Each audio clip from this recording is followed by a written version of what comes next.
Hello students, good morning. कैसे हो आप लोग? हमारा फिफ्थ यूनिट चल रहा है, memory organisation and cache memory for ARM. ठीक है। लास्ट लेक्चर में हमने देखा था व्हाट इज मेमोरी। ठीक है, मेमोरी क्या काम करती है, different types of memory that is used in arm या फिर latest computers.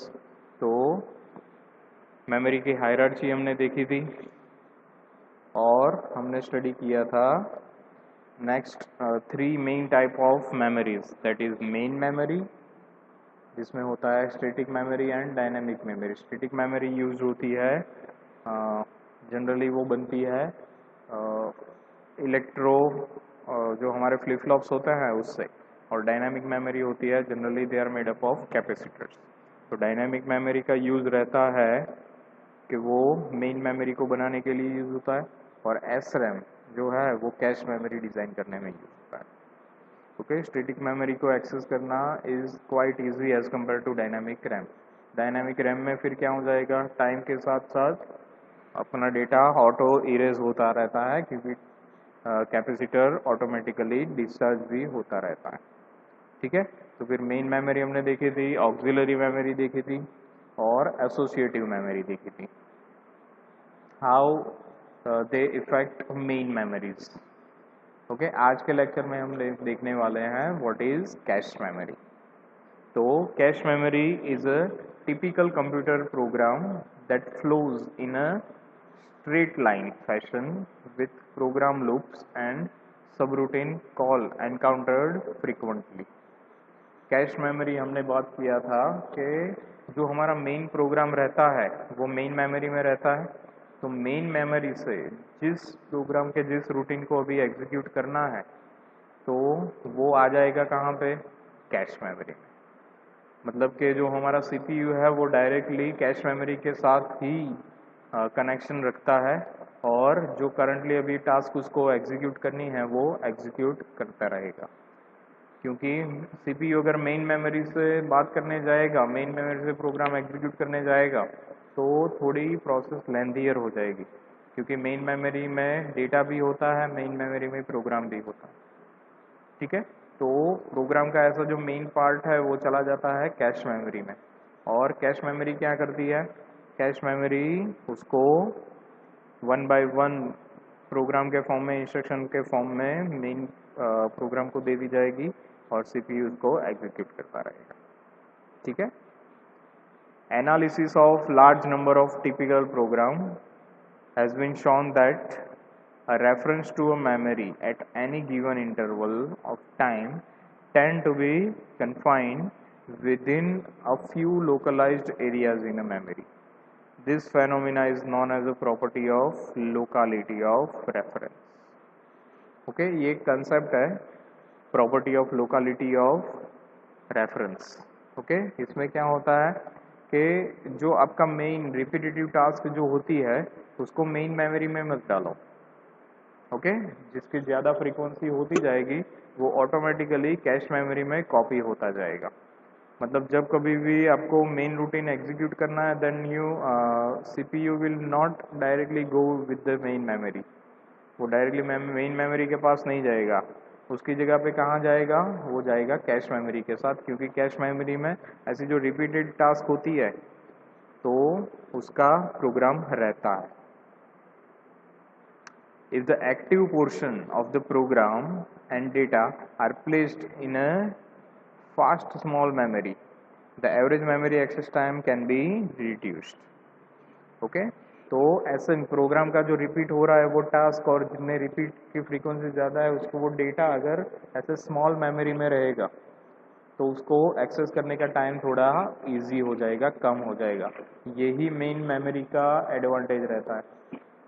Okay, last lecture में मैंने बताया था कि जितनी ज़्यादा मोर लोकेशंस ऑफ मेमोरी आप यूज़ करोगे उतना क्या हो जाएगा, उसको एक्सेस करने का टाइम बढ़ जाएगा, क्योंकि उसमें इतने ज़्यादा लोकेशंस आ जाते हैं।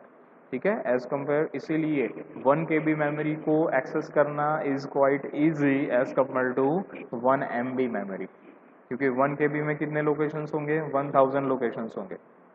ओके। और 1 MB मेमोरी में कितने लोकेशंस होंगे? 100,000 लोकेशंस होंगे। ठीक है, तो इसलिए कैश मेमोरी एक छोटी सी मेमोरी है, ठीक है, लेकिन उसका access time is more than program memory. The average access time can be reduce, मतलब कि वो फास्ट हो जाएगी। So reducing the total execution time of program, such memory is known as a cache memory. तो cache memory का advantage वही है, वो एक छोटी सी मेमोरी है कि जिसको एक्सेस करना इजी रहता है। तो हमारा जो मेन प्रोग्राम है तो वो पार्ट में डिवाइड होके कैश मेमोरी में आता जाएगा। तो हम इस तरह से हमारा मेन एक्सेस टाइम उसको रिड्यूस कर सकते हैं। The performance of cache memory is frequently measured in terms of quantity called heat ratio। Okay, अभी किस पार्ट को, मेन प्रोग्राम के किस पार्ट को एक्सेस करना है कि जो पार्ट बन सकता है कैश मेमोरी का, तो वो कैसे डिसाइड होगा? तो there are various algorithms for this, जिसमें से एक एल्गोरिदम है हीट रेशियो कैलकुलेट करके। हीट रेशियो कैलकुलेट करना मतलब क्या? तो when the CPU refers to main memory and finds the word in a cache, it is said to produce a heat, and when word is not found in a cache, it is in a main memory and is counts as a miss। ठीक है, सबसे पहले CPU किसके पास जाएगा? आपको मालूम ही है cash memory में क्या होता है। कैश मेमोरी में मेन प्रोग्राम के ऐसे पार्ट्स होते हैं जो फ्रीक्वेंटली यूज होते रहते हैं। तो CPU क्या करेगा? जब भी उसको कोई X काम करवाना है या X डेटा की ज़रूरत है, तो वो डायरेक्टली मेमोरी के पास, मेन मेमोरी के पास नहीं जाएगा, वो सबसे पहले जाएगा कैश मेमोरी के पास। ठीक है, वो वर्ड फाइंड करने के लिए। अगर वो वर्ड उसको मिल जाता है देन इट्स ओके। ओके, अगर वो मिल जाता है तो कैश मेमोरी प्रोड्यूस करेगी हीट। ठीक है, और ये हीट्स, कितने नंबर ऑफ हीट्स जो काउंट हो रहे हैं, ठीक है, तो उसको बोलते हैं हीट रेशियो। के मतलब जो भी आपने ढूंढा है वो कैश से ही अवेलेबल हो जाता है, मतलब आपका जो टास्क है वो कंपैरेटिवली स्पीड में होने लगेगा। अगर वो डेटा कैश के पास नहीं है तो हमें ऑब्वियसली CPU को मेन मेमोरी से ही कनेक्ट करवाना पड़ेगा, और मेन मेमोरी को एक्सेस करना इज क्वाइट लेंदी प्रोसेस। ठीक है, तो उसको बोलेंगे मिस। अगर मेन मेमोरी से डेटा एक्सेस करने की जरूरत पड़ी उसको बोलेंगे मिस, अगर कैश से ही मिल जाता है उसको बोलेंगे हीट। तो हीट रेशियो जिसका ज़्यादा है वो मेमोरी, वो प्रोसेसर, वो कैश मेमोरी अच्छी है, ऐसा आप बोल सकते हो। वो एक पैरामीटर कहलाएगा ऑफ अ गुड मेमोरी। ठीक है, कैरेक्टरिस्टिक्स ऑफ कैश मेमोरी। तो the basic characteristics of cache memory is its fast access time. जितना एक्सेस टाइम उसका ज़्यादा है, फास्ट है, वही उसकी मेन कैरेक्टरिस्टिक्स है। The transformation of data from main memory to cache memory is referred to as a mapping process. Okay, main memory को cache memory में डालना है तो कैसे एसोसिएट करना है, that process is called mapping process. There are 3 types of mapping process: associative mapping, direct mapping and set associative mapping. Okay, मतलब कि एसोसिएटिव मैपिंग मतलब फुल एसोसिएटिव आप उसे बोल सकते हो। डायरेक्टली मैपिंग मतलब डायरेक्ट एक्सेस करना, और सेट एसोसिएटिव मतलब पार्ट्स एसोसिएट करना। ठीक है, वन बाय वन ये मेमोरी मैपिंग की जो टेक्निक है वो देखेंगे हम। तो first one is associative mapping. तो एसोसिएटिव मैपिंग में क्या होगा? It is the fastest and most flexible cache organisation use in associative memory. बहुत ही फास्ट एल्गोरिदम यूज हुआ है एसोसिएटिव मैपिंग में। The associative memory stores both the address and data of memory word. Okay, उसमें address भी store होता है और डेटा भी स्टोर होता है। If the address is found, corresponding data is read, otherwise main memory is access for the word. Okay, अगर वहाँ पे डेटा एक बार रीड हो गया है तो वो क्या हो जाएगा, ऑटोमेटिकली मार्क हो जाएगा कि भाई ये डेटा रीड हो चुका है, तो मेन मेमोरी में से वो यहाँ पे आ जाएगा. It is expensive as compared to random access memory because of the added logic associated with each cell. ये मैपिंग का जो प्रोसेस है वो ऐड किया है इसमें, दैट्स वाई वो अपने ही एल्गोरिदम पे काम करता है, इसलिए वो थोड़ी एक्सपेंसिव है as compare to RAM. Okay, it is somewhat like this. It has a address as well as data. जितनी भी आर्ग्यूमेंट मिलेगी, आर्ग्यूमेंट मतलब एड्रेस, तो वो फटाफट सा एड्रेस ढूंढने लगेगा और एड्रेस के सामने जो डेटा होगा वो फास्ट एक्सेस करके उसको भेज देगा. तो this is called associative memory mapping. ठीक है. और next mapping is called direct mapping. The n-bit memory address is divided into a two field. In direct mapping, our memory is divided into two fields, k bits for the index field, मतलब address field, और n minus k bits for a tag field. Okay, there are two fields used. First is k and second is n minus k. The direct mapping cache organization use the n-bit address to access the main memory and k-bit index to access the cache. Okay, n-bit किसके लिए use होता है? To access the address of a main memory and k-bit किसके लिए use होता है? Address of cache memory. ठीक है. सबसे पहले k यूज होगा, अगर k नहीं मिला तो n minus k पे जाएगा. N is used for main memory, K is used for cache memory. Each word in a cache consists of a data word and its associated tag. ठीक है, मतलब एड्रेस और data के जैसा ही है, बस नाम दिया है अलग से, data word and it's tag. When a new word is first brought into a cache, when new word is brought into a cache, the tag bits are stored alongside with the data bits. Okay, जब कभी भी नया data cache memory में store होने को आता है तो क्या होता है, वो डेटा स्टोर होता है, उसकी एड्रेस फील्ड होगी और उसको एक टैग भी मिलेगा. ठीक है, स्पेशल टैग मिलेगा ताकि वो नेक्स्ट टाइम जब उसको एक्सेस करने की बारी आएगी तो डायरेक्टली टैग से ही आप उसको एक्सेस कर पाओ. When a CPU generates a memory request, the index field is used for the address to access the cache. CPU जब रिक्वायरमेंट जनरेट करता है तो सबसे पहले इंडेक्स जाएगी, उसके बाद टैग फील्ड जाएगी. The tag field of the CPU address is compared with the tag in the word read from cache. और टैग और एड्रेस जिसके मैच होंगे वो मेमोरी पे जो डेटा पड़ा है वो डायरेक्टली एक्सेस हो जाएगा. If the two tags match, there is a hit and the required word is read from a cache, otherwise it is read from a main memory. Okay, tags के लिए minimum condition है कि दो tag तो scan होने चाहिए. अगर ये दो टैग स्कैन नहीं होता है तो हमारा CPU है वो मेन मेमोरी के पास चला जाएगा, और मेन मेमोरी के पास जाएगा तो प्रोसेस हमारा थोड़ा लेंथी हो जाएगा, ऐसा हम बोल सकते हैं. ठीक है. Next is set associative mapping. In direct mapping, every time a miss occurs, an entire block of word must be transferred from a main memory to cache memory. Sorry, there is something wrong. Direct memory access में जब भी आपको miss मिलेगा तो मतलब के दो tag minimum नहीं मिलेंगे तो कैश मेमोरी से CPU मेन मेमोरी में चला जाएगा.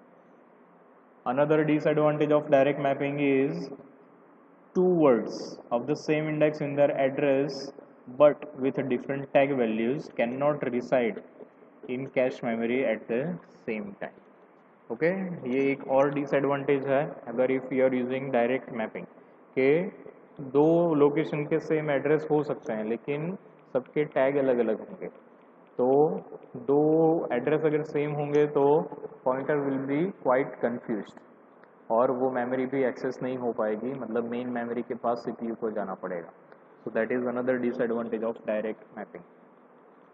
A third type of cache organization is a set associative mapping, in which each word of cache can store two or more words of memory under the same index address. Okay यहाँ पे भी concept उसके जैसा ही use किया है, लेकिन कुछ नया किया है कि जिससे वो वाला डायरेक्ट मैपिंग वाला डिसएडवांटेज थोड़ा कम हो जाए। तो यहाँ पे भी 2 या 3 वर्ड के लिए सेम एड्रेस इंडेक्स हो सकता है, ठीक है। Each data word is stored together with its tag and number of tag data items in one word of cache is said to form a set. मतलब कि इंडेक्स एड्रेस भी same हो सकते हैं और इंडेक्स टैग भी same हो सकता है इन सेट एसोसिएटिव मेमोरी। और ऐसे वो क्या करता है, एक लोकेशन पे ऐसे सेट बनाता है। That's why it's called set associative mapping, ठीक है। मतलब कि 2 के सेम एड्रेस भी हो सकते हैं, सेम टैग भी हो सकते हैं। Okay clear. So this is third type of mapping, that is set associative mapping, ठीक है। तो ये 3 जो मैपिंग हमने देखे वो किसके लिए हैं, how main memory is connected to cache memory. Main memory से कैसे आप पर्टिकुलर डेटा को एक्सेस कर पाओगे कैश मेमोरी में देने के लिए, ठीक है। तो इस तरह से कैश मेमोरी का एक्सेस भी होता है कि कैसे वो अपना काम करेगा, कैसे डेटा ढूंढने का काम करेगा, ओके। क्योंकि कैश मेमोरी जनरली हम इसी के लिए यूज़ करते हैं कि ताकि हम जो ये एक्सेस ऑफ प्रोग्राम जो रहता है हमारा उसमें ज़्यादा टाइम ना दे, ओके। स्पीडियर प्रोसेस हो हमारी प्रोग्राम को एक्सेस करने की। That's why we are using cache memory. Cache memory एक बहुत ही छोटी मेमोरी होती है, ओके। और वो जितनी कम होगी स्पीड उतनी ज़्यादा रहेगी, ठीक है। तो जब कभी भी कोई नया प्रोडक्ट आप देखने जाओ मोबाइल भी, तो उसमें कैश मेमोरी रहती है कि 1 MB of cache memory generally KB's में रहती है।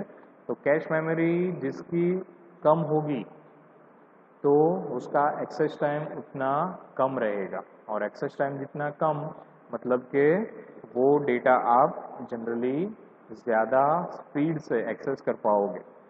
तो ये मैपिंग जो टेक्नोलॉजी थी, direct mapping, associative mapping and direct associative mapping, ये क्या करता है कि कैसे आप मेन मेमोरी है उसमें से जो रिपीटेटिव टास्क हैं हमारी उसको कन्वर्ट कर सको, उसको डाल सको कैश मेमोरी, ठीक है। तो ये हो गया 3 types of mapping, okay. The last thing we have for this lecture is virtual memory. अभी ये वर्चुअल मेमोरी क्या है, ये सब जो मेमोरी हमने देखी वो फिजिकल मेमोरी है, ठीक है। मतलब वो फिजिकली अवेलेबल है, ठीक है। प्रोग्राम मेमोरी हो या मेन मेमोरी हो या ऑक्सिलरी मेमोरी हो या एसोसिएटिव मेमोरी हो, वो सब क्या रहता है, फिजिकली अवेलेबल रहता है, ठीक है। तो virtual memory is in a memory hierarchy system, program and data are first stored in a auxiliary memory. जो भी डेटा है वो स्टोर होगा सबसे पहले ऑक्सिलरी मेमोरी में। ऐसा नहीं है कि मेन मेमोरी में ही सब कुछ चला जाएगा, otherwise main memory will be full quite fast. सब कुछ अगर आप मेन मेमोरी में डालते जाओगे तो डेटा जितना बढ़ता जाएगा मेमोरी को एक्सेस करने की स्पीड उतनी कम होती जाएगी। तो सबसे पहले जो डेटा आता है वो कहाँ जाता है, वो जाता है ऑक्सिलरी मेमोरी में, okay. Portion of a program and data are brought into a main memory as they are needed by the CPU. CPU फिर डिसाइड करेगा कि वर्चुअल मेमोरी से मेन मेमोरी में किस डेटा को लेना है या ले जाना है। Virtual memory is a concept used in some large computer system that permit the user to construct a program as through the large memory space available and equal the total auxiliary memory.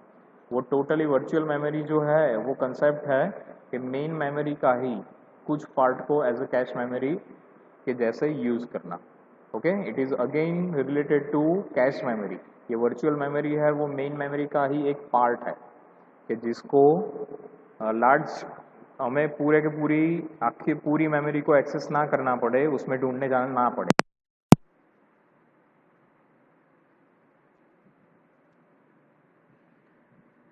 Okay, so this is the concept of virtual memory. ये lecture आज हम पूरा करते हैं। Thank you for this lecture. Thank you.